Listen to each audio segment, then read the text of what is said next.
Hi, Clay from Pople's Backyard Farm, and we're going to do a little quick and easy meal for a weekend when you're busy doing yard work, farm work, things like that. This is going to be a quick and easy Manhattan style clam chowder. I know a lot of people like the New England style with the milk, but if you're lactose intolerant, this is a different recipe for clam chowder, because if you're lactose intolerant, with myself, I'm not very tolerant of lactose, but I'd rather have the Manhattan than the New England. So I'm going to give you a little video on a quick and easy Manhattan clam chowder. Take your crock pot. You have, we've been dehydrating vegetables. These are peas and carrots. I'm just going to put those in there. That's a 1/4 cup. 2 small diced potatoes. Now this is using fresh vegetables, but I'll give you also an even easier way. This is a chopped onion, medium chopped onion. And that's just about all the raw vegetables I put in it.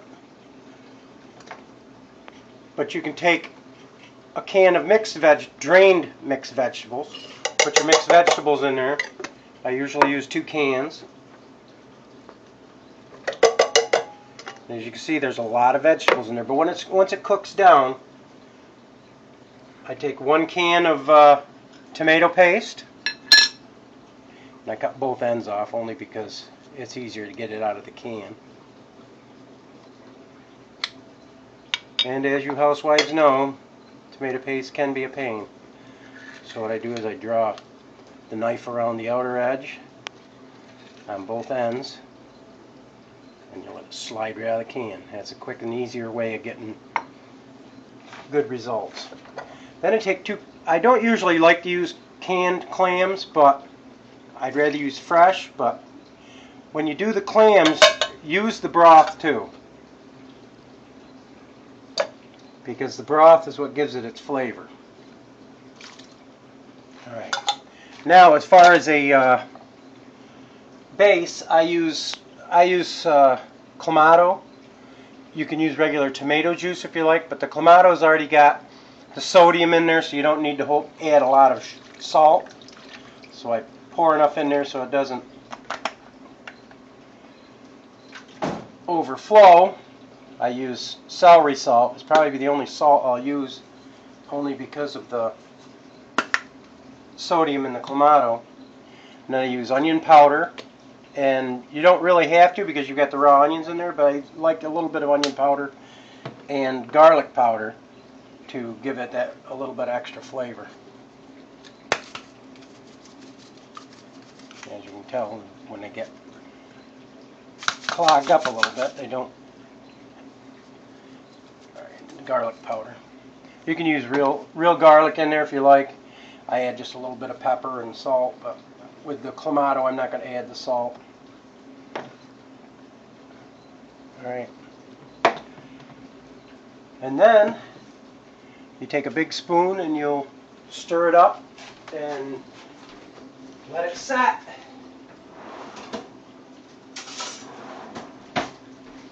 Stir the paste in. I've got it on high, so it'll take a few hours, and it's about 11 o'clock right now, so we should be eating about 2 or 3 o'clock for dinner. But you see, it's nice and thick with vegetables. You want to chop up your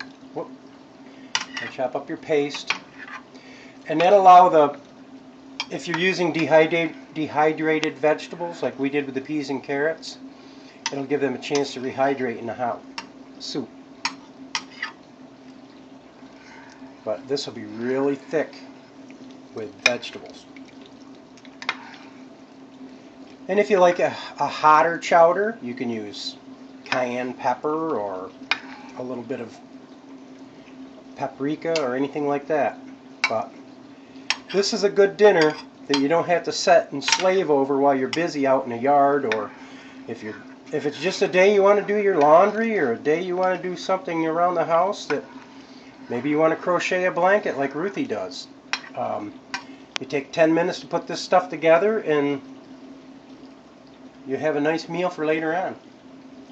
Alright, so I'm just going to cover this up and rinse off my spoon so it doesn't attract flies or anything.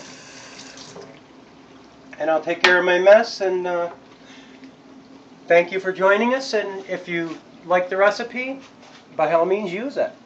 I enjoy it. It's a really good meal for me after I've been working out in the yard. Okay, this is Clay from Pople's Backyard Farm saying enjoy, and come and see us again.